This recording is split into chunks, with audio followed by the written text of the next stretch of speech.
Welcome everyone. Today we're diving into the banking sector, how it works and how it affects us in real life. Let's start with the basics. Sir, what exactly is the role of a bank? Good question.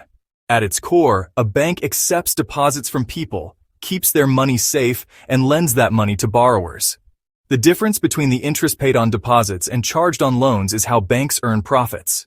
To put it simply, banks act as a bridge between savers and borrowers. Can you give a real example of this? Sure. Let's take the case of HDFC Bank in India. A person deposits Rs1 Lakh in a savings account. The bank might give them 3% interest per year.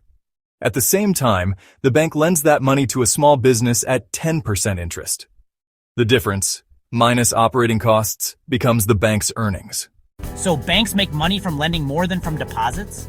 Exactly, but that's not all. Banks also provide services like digital payments, foreign exchange, wealth management, and insurance tie-ups.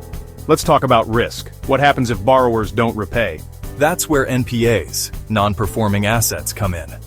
For example, during the 2008 financial crisis, big banks like Lehman Brothers in the US collapsed because too many risky loans defaulted.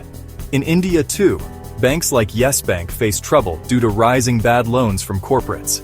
Oh, that sounds dangerous. How do banks recover from this? Governments and central banks step in. For example, in 2020, the Reserve Bank of India, RBI, had to intervene to rescue Yes Bank. Depositors' money was protected and larger banks like SBI infused capital. So central banks act as guardians?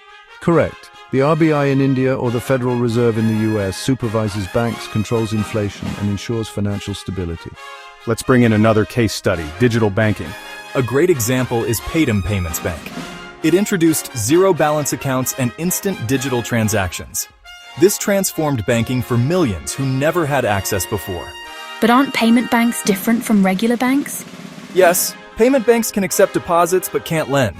They focus on payments and financial inclusion. So in short, banks safeguard money, lend for growth, manage risks, and adapt with technology?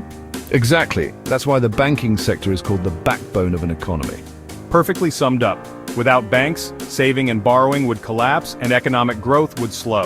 And that's how the banking sector works.